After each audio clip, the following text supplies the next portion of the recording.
How good is good enough? Chapter 1, Everything's Fine. If you are like most people, you believe that everybody lives forever somewhere, that once you die, your soul goes somewhere. Most Americans believe in heaven. A smaller percentage believe in hell.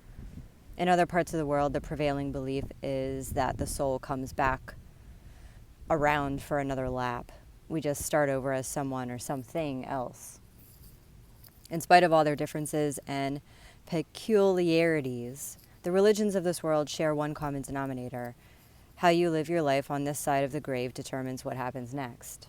Western thought has all the good people going to heaven. In other parts of the world, the good people come back around as even better people, or at least with the opportunity to become better people. Think about it. Here's something to think about. If God appeared to you and asked, "Why should I let you into heaven?" how would you answer? If you're like most people, your answer might run something along these lines. I've always tried to, I never, I do my best, ... Whether I am talking to Muslims, Hindus, or Christians, the majority of the answers I receive to that question go back to the individual's attempt to live a good life. Why? Because most people believe that good people go to heaven. The moral: behave yourself now, and you don't really need to worry too much about what happens next. The end. Now let's get back to work, golf, Little League, PTA, the pressing issues of this life. Packed and ready. But then every once in a while something happens that forces you to seriously consider the question of what's next. A funeral, a health scare, a birthday, a glance in the mirror. You don't like to think about it, you rarely ever talk about it, but it is always there, and the older you get, the more often you find yourself pushing it from your mind. The fact is, the mortality rate for humans is 100%, and that bothers you. In spite of the fact that you believe there is something better on the other side of life, you are not at peace, and for good reason. You see, as good as you are, and you are pretty good, you aren't really sure if you have been good enough. You hope so. And you are certainly better than certain people, you know. But how good is good enough? Where's the line?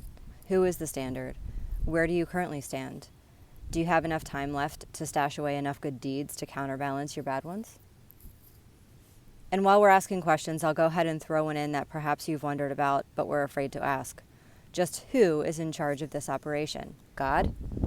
If so, He ought to have been a bit clearer about how the whole thing works. If our eternal residence hangs in the balance based on how we live, and we could certainly do with some direction, a standard, a mile marker or two, perhaps a midterm.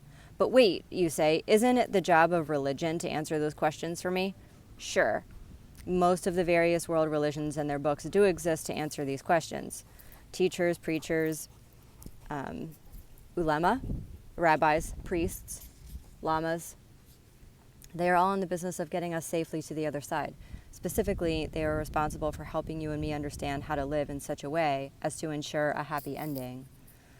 So why are you still unsure? You've been to church. Perhaps you attended a few religion classes as a child. And yet, if you are like the majority of people I talk to, you still are not confident where you stand with God. I ran across an interesting quote by Gandhi that underscored the universal uncertainty associated with religious belief. When questioned why he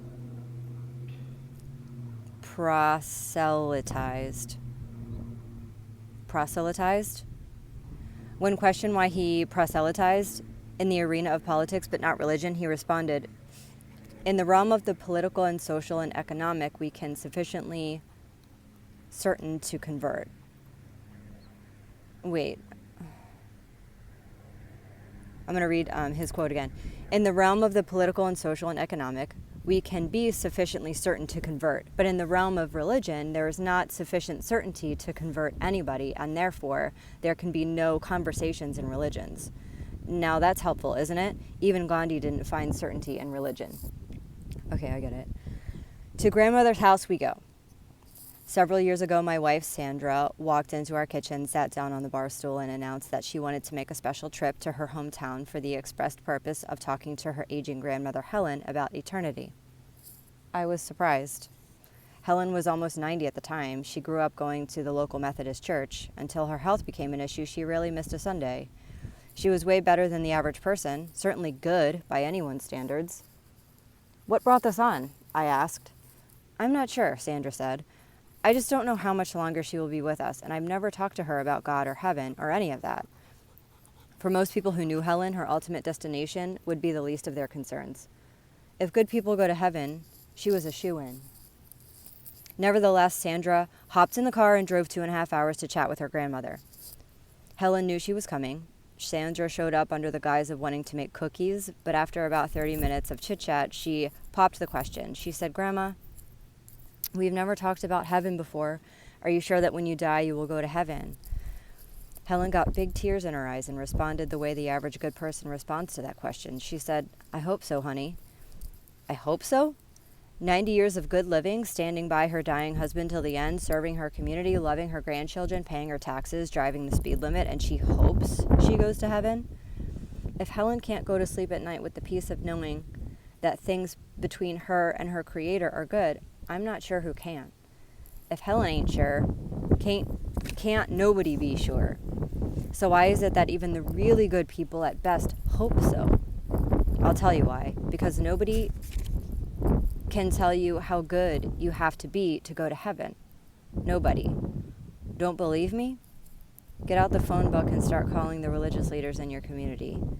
You will get an earful of information, but when the words finally quit flowing, you'll be back to, "I hope so." Interesting.